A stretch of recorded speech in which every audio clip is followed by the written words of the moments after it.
Guess who's back, bitch? Hi guys, welcome back to my booktube channel.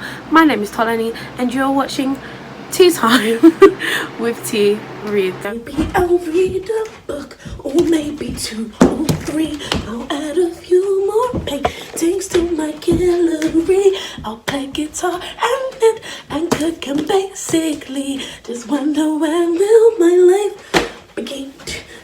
Maybe I'll read a book, or maybe 17. I'll add a few more paintings to my gallery. Play guitar and knit and cook and basically just wonder when will my life begin.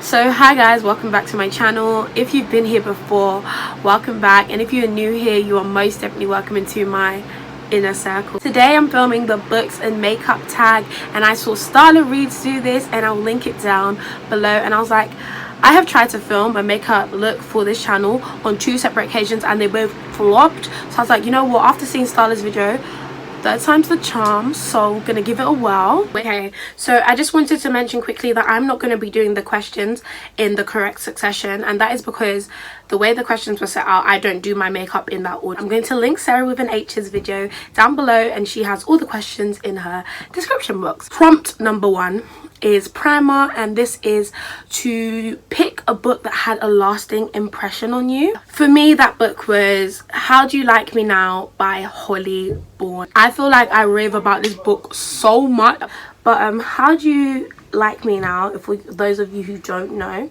is a story about a 30-year-old woman named Tori Bailey, and on the outside Tori Bailey is winning the game of life. Like, she is doing up life. She's won it, okay? Like, she has this amazing life. She has this best-selling book which has sold like millions of copies, and she's won awards for it, and she does TED Talks, and she's really popular. It's like a self-help book called Who the Fuck Am I, and it's doing amazingly. She has this fantastic swanky London flat, penthouse vibes, bourgeoisie vibes, rich people vibes, and she has a loving partner who she has been in a relationship with for 5 years or so. Behind closed doors, not everything is as, you know, dandy as it seems, because everyone around Tori is getting married, having babies, and her long-term boyfriend, who she loves very much, doesn't want to hear it. He's seemingly not interested, even though they have discussed having kids and getting married several times, and their relationship's kind of stagnant. She feels like they're not moving forward. And she has this best friend called Dee, and Dee is the only one of her friends who is still single, and she feels like Dee really gets it. And suddenly Dee is whisked into a very serious relationship very fast, and you know, she starts getting some things that Tori hasn't been able to. So after that, like, she feels like she's getting left behind basically. And when I asked for this as a Christmas present, my brother got this for me. I thought it was going to be a really funny coming of age story about women in their 30s, and it was in a way, but it was so much more than that. It was a really deep book, and I loved it so much.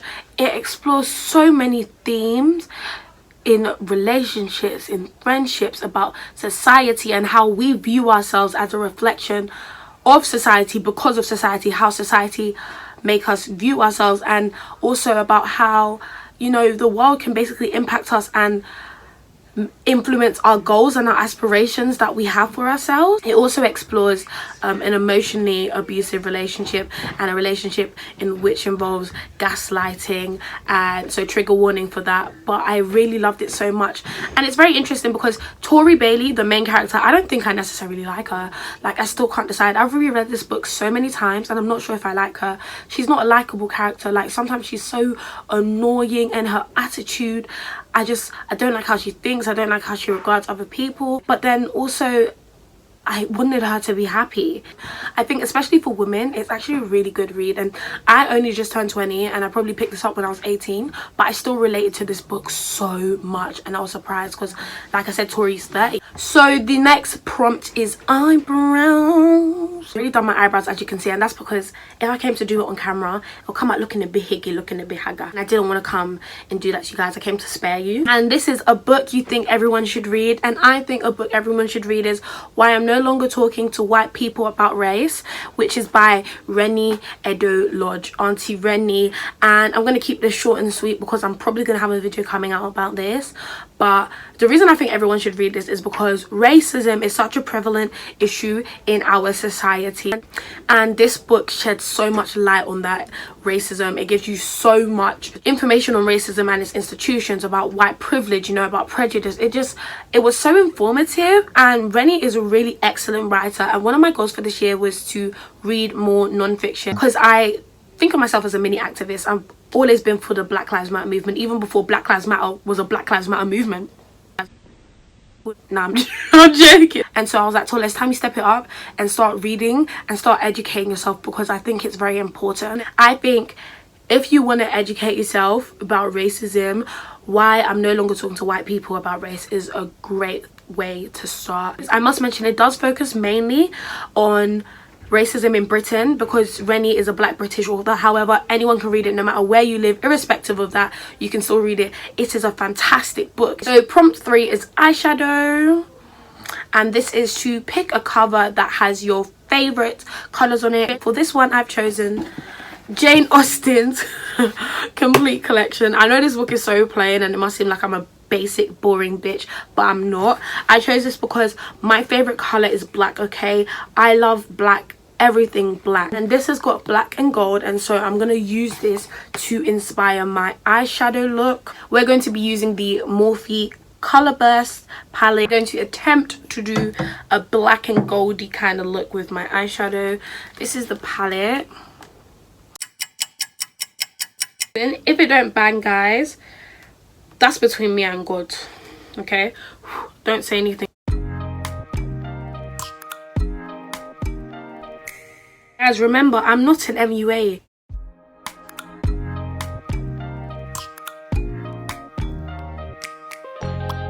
Open up, shut it down like a Macintosh. No, right now, this doesn't look like it's the lip. It doesn't look like it's it, but I promise you, when it's done, guys, when it's done, oh, you will see. Prompt 4 is foundation, and this is to pick your favorite first book in a series. So I picked Lady Midnight by Cassandra Clare. I love Shadowhunters. If you didn't know, I am obsessed with Shadowhunters. I am a Shadowhunters babe. I've been reading it since I was like 13, 14, and I'm 20 now, and I'm still here, bitch. Like, I know I don't talk about it on my channel much, but that is gonna change, because that is honestly, I say it's one of my favorite series. The Mortal Instrument series, the Shadowhunter Chronicles, it's one of my favorite things in the world. If you don't know what Shadowhunters, first of all, is, I don't think I can help you, because you clearly live under a bridge.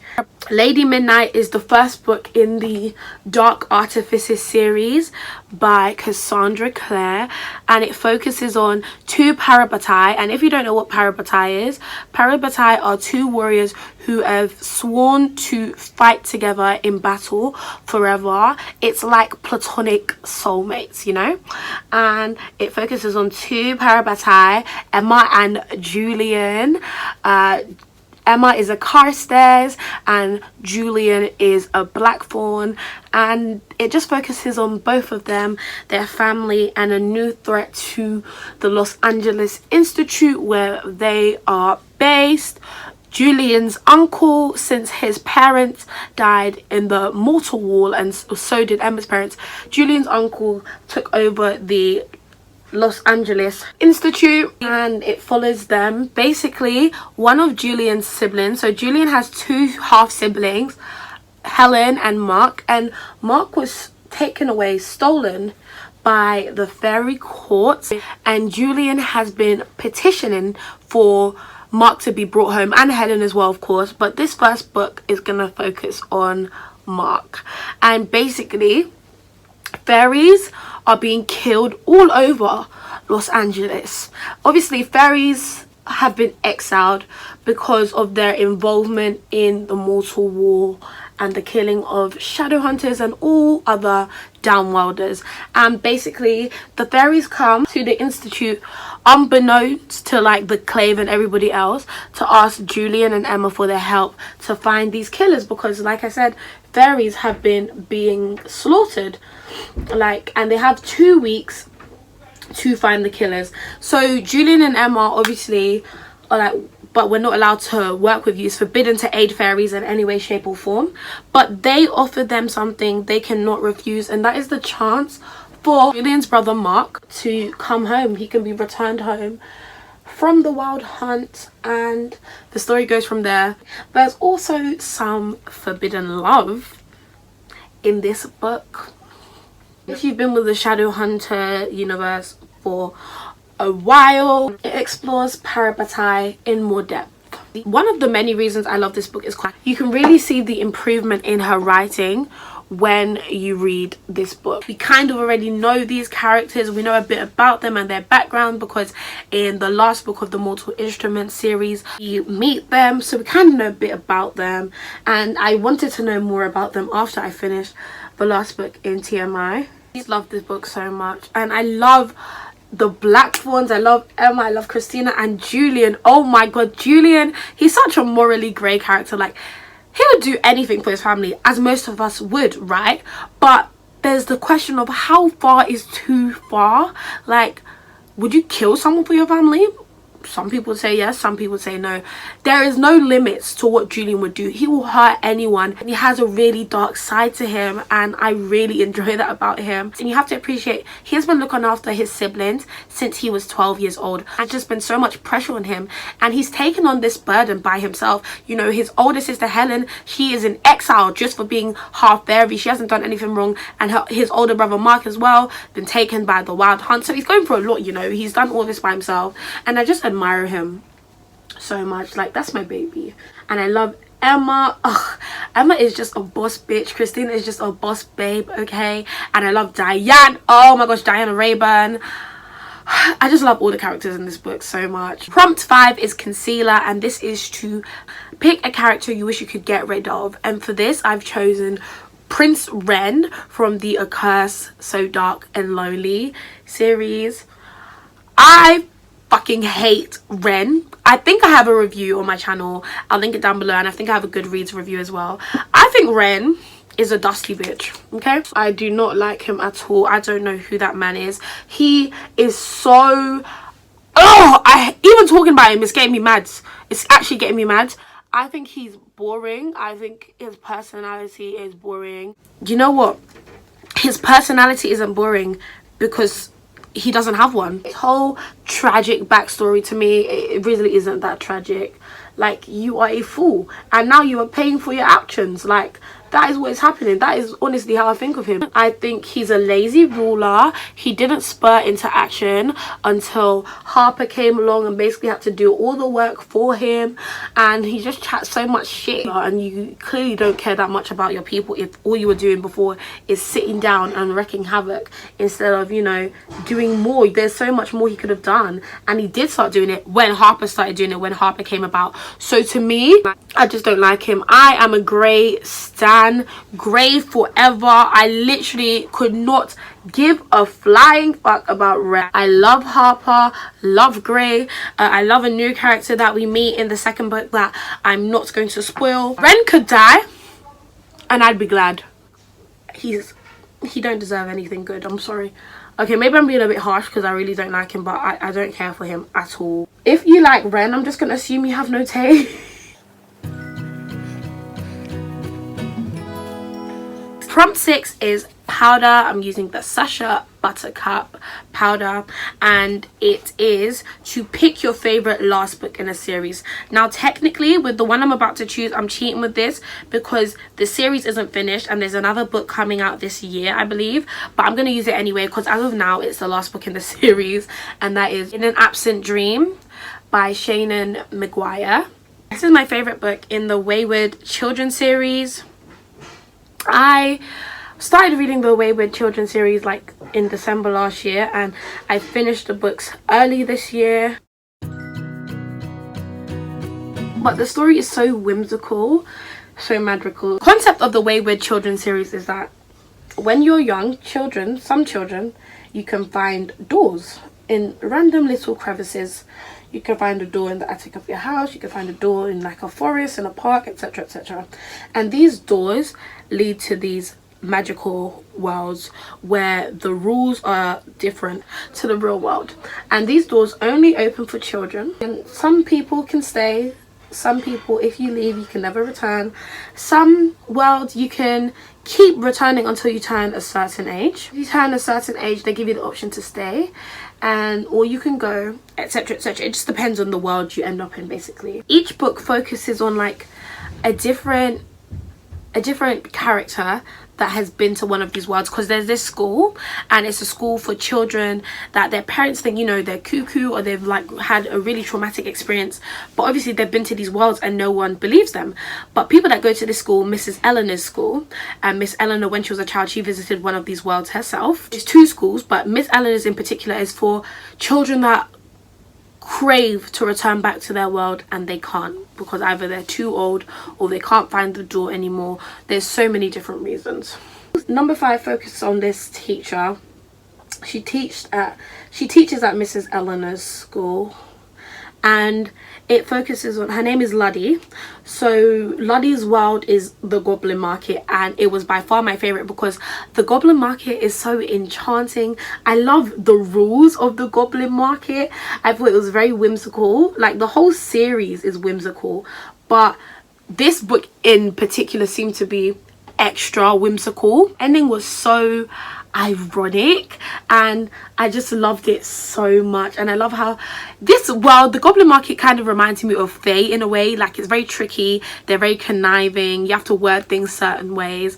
Question 7 is eyeliner, and it's to pick a dark or mysterious book. I don't do eyeliner typically, so I'm not really gonna do that question just because I don't do eyeliner, and also I can't really think of any creepy books I've read. Prompt 8 is mascara, and I don't really do mascara. However, I do have my falsies here, my false lashes, and so this prompt is to pick a long book. For this prompt, I am choosing The Priory of the Orange Tree by Samantha Shannon. This is a big ass book. Like, this book is thick. She is thicker than me, like basically almost 800 pages, so this is really thick. I bought this and read it when it first came out. I think I read it in like 2 days or something, and I really enjoyed it. It's also got some female on female romance in there, so some sapphic romance, and I really liked it. Fantasy, obviously it's a high fantasy, it's an epic fantasy. I may do a reread soon, but like I said, this is thick. So when I have what I refer to as my bedroom lashes, I'm still a bad bitch, but like I'm also a tired bitch, and sometimes the two correspond, sometimes the two are correlated. Okay, so I had to put my lashes on off camera because, again, I didn't want it to come out higgy or hagger. I think it turned out alright. Prompt 9 is blush, and this is to pick a book that has a cringy romance. I'm not feeling like wearing blush today, I'm not even gonna lie still, but I still will choose a book for this one because it's already down from my shelf, and this is Always the Bridesmaid by Lindsay Kelk. Lindsay Kelk is a very renowned chick lit author. I read most of her books, I'm not gonna lie, and this is actually one of my favorite books. If I'm feeling sad, if I'm feeling down, this is a feel good book for me. And the reason I say it's cringe is because, to me, most romances are cringe. Like 99.9% of romances are cringe, and that's just because I'm a very pessimistic person when it comes to romance. But I still really love this book. So funny, actually made me laugh out loud, and the main character Maddie, I think she's really lovable. It's just a cute romance. From 10 is highlighter. For highlighter, I'm probably just gonna use an eyeshadow from this because I don't know where my highlighter is. Like I said, guys, my stuff is packed up. And prompt 10 is to pick a book that brightened your day.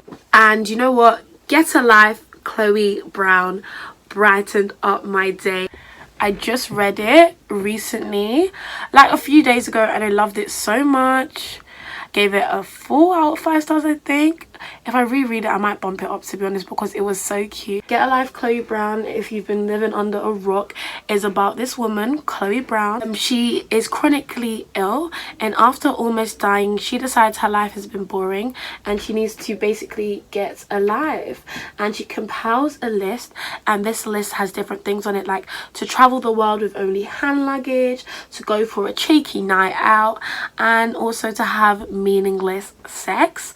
And she thinks the perfect person to help her fulfill this list is bad boy Redford Morgan, and they don't like each other, so it's kind of an enemies to lovers, even though I don't really think they're mortal enemies like that.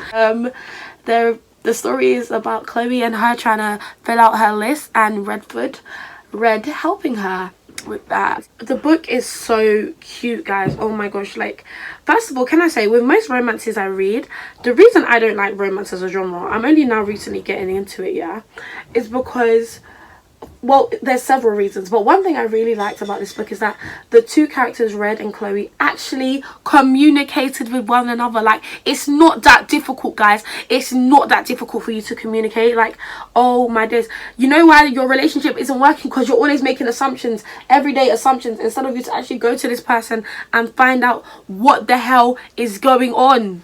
Maybe if you did that, your relationship would last, wouldn't it? Another thing I really like is that, again, with most romances, I think these two characters actually shouldn't be together.